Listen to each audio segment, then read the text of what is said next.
Everyone, and welcome to our post-match press conference. Congratulations to the De La Salle Lady Spikers for beating the UE Lady Warriors in 4 sets. The Lady Spikers are now at 3-2. We have Coach Noel Orculio, Angel Canino, Jean Soeño, and Nicole Reyes. Coach, congratulations for this victory. This is your first back-to-back wins this season. So, although yun nga, nanalo yung UE sa second set, nagawang makabawi yung mga girls sa next two. So, ano yung masasabi mo sa pinagtap ninyo para maging maganda yung takbo ninyo itong season para syempre maka-get over the hump kayo? First of all, thank you. Kasi, una-una, hindi naging maganda yung resulta ng game. Although we won, pero hindi yun yung gusto namin nakita sa kanila. Yun nga, second set, nakuha ng UE, andoon na kami, lamang kami, pero nag-relax sila eh. Parang hindi nila nirespeto, hinintay na lang nila ng UE kung magkakamali o ayaw na. So, yun yung bakit nagagalit si coach na andoon na nga kami, pero binibitawan pa namin, nandoon na sa endgame. Pagdating ng endgame, binibitawan. So yun lang, although nanalo, pero hindi maganda yung result. Angel, you have 14 attacks, 3 blocks, 3 service aces, 10 digs, and 9 exceptions. So yun nga, hindi nga sabi ni Coach Noel, hindi naging maganda resulta because naka-isang set ang Lady Warriors. So ano yung kailangan yung gawin para syempre makorek yung mga tendencies moving forward? Siguro kitang-kita naman po siguro yung errors namin, lalo na nung second set. So, kailangan talaga namin i-work on yung errors namin kada set. Kasi, yun nga, sabi nga namin na bawal mag-relax. Kahit anong man naging result ng previous set, kailangan all out pa rin and bigay ng respeto sa kalaban. So, kailangan yun lang yung kailangan namin i-work on. Kasi, I think we're all complete naman. It's just that talagang pabayaran din kami sa mga errors namin. Thank you. Eugene, you have 10 of 18 attacks, so 1 block, 1 service ace, and 7 digs. So, you started in the third and fourth set. So, ano yung masasabi mo na yung pinagkatiwala ka sa last 2 sets as starter at para may panalo nyo yung game na to at yung set? Thank you po. Ang masasabi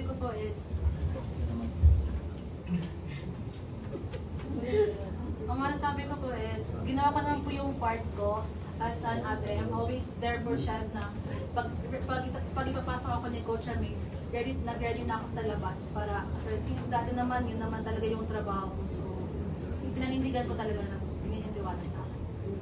Thank you. To Nicole, we have 23 excellent sets, 6 digs, 2 attacks, and 1 service ace. So, ano masasabi mo na, do you think nagagamay mo na yung sistema ni Coach Armin or alam mo, confident ka bang may ilalabas ka pa?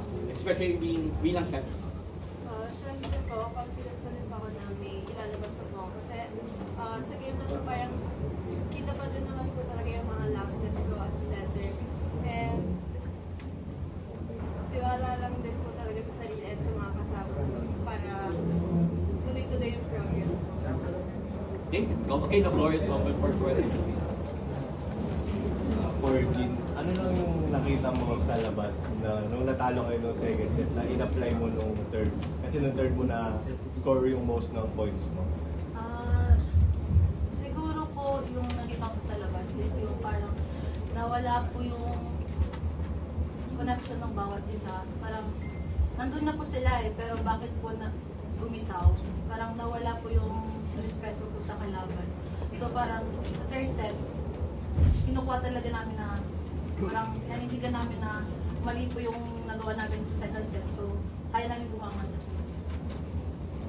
Coach, few games in sa first round, siguro assessment na lang po sa naging growth so far ng setters. Of course, mentioned earlier in the season nga ni Coach Namin na doon yung may adjustment. So, kamusta na lang po yung nakikita nyo ngayon?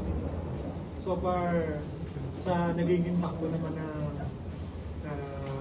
laro namin, doon naman, nakukuha naman, nakakasunod naman kung ano yung gusto namin mangyari.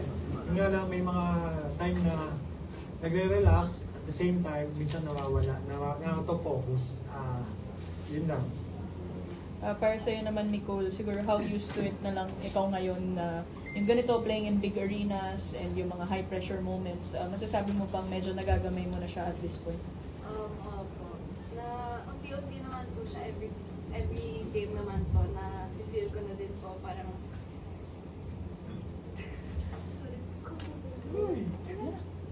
parang nagagamay ko naman na po.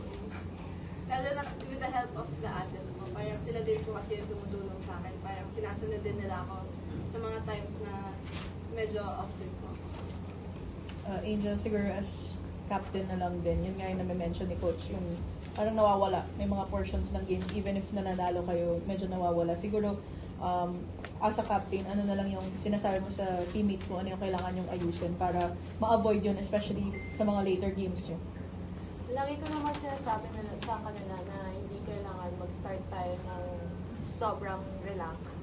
Parang when time comes na nag-relax na kapag hindi na gumagalaw ng maayos. Parang sinasabihan ko sila lagi na gising na kayo, nasa game tayo ngayon. So, kailangan talaga ng all out ng bawat isa, hindi ng dalawa lang, isa lang. So, kailangan bawat isa talaga mag-work sa laro. Hindi kailangan teamwork talaga. So, yun lang talagang lagi kong nire-remind sa kanila na kailangan na lang gumising. Kasi alam ko naman, may tiwala naman ako sa lahat ng aspeto sa kanila. Angel, simula season 85, your rookie year din, kumbaga, all eyes have been on you din, there's many attention, comments and all that. Paano mo lang siguro hinahandle ngayong season 87 in particular na kumbaga sa kada galaw nyo rin, mas marami ding sinasabi yung mga tao, mas marami ding criticism, not only with you but also sa performance ng team? Yun nga, kada season naman po, parang laging kung sinasabi at ng mga coaches na sinasabi na open na kami sa social media. Kasi wala namang makakatulong sa social media sa amin. Ang makakatulong lang po sa amin ay yung bawat isa po namin.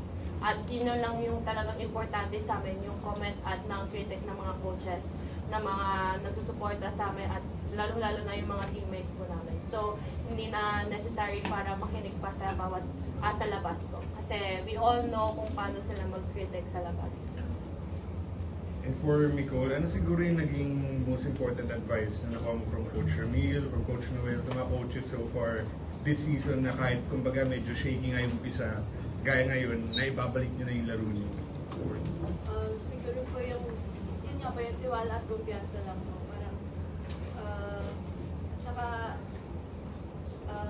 parang lagi ko lang tandaan na andyan lang po yung mga others na naka-alay lang din po sa akin. Basta ako po, gawin ko lang po yung best ko.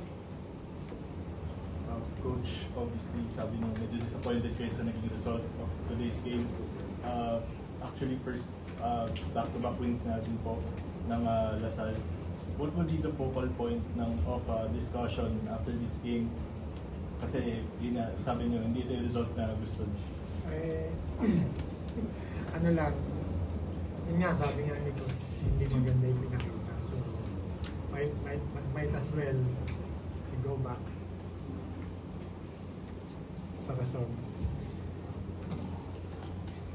Coach, your next match is Ateneo. Rivalry match. You have been dominating Ateneo since 2018 or ticket. So, ano masasabi mo na ito, Ateneo, even though 1-3 record, yung mga previous matches nila, gumaganda na yung galaw nila. What can you say? Actually, sa nakikita naman namin sa Ateneo, talagang ang ganda ng improvement nila. Nga lang, medyo marami rin injuries sa kanila. Although, pero nakikita naman natin yung tiyaga ng Ateneo sa baba, yung atake. At ang Ateneo, hindi rin naman maliliit ang patangkad din ng Ateneo. Kaya talagang kaya-kaya nilang sumabay. May blocking ng Ateneo, may atake. So, kaya kailangan talagang paghandaan. Gaya nga nasabi ko last time, ngayong season na to walang mahinang team. Lahat pwedeng manalo sa bawat isa. Thank you to the players. Rivalry match on Saturday against Ateneo. Ateneo, though, they haven't won in a while. So, your thoughts about playing Ateneo first at Angel? For me naman, syempre, same lang ng preparation yung gagawin namin.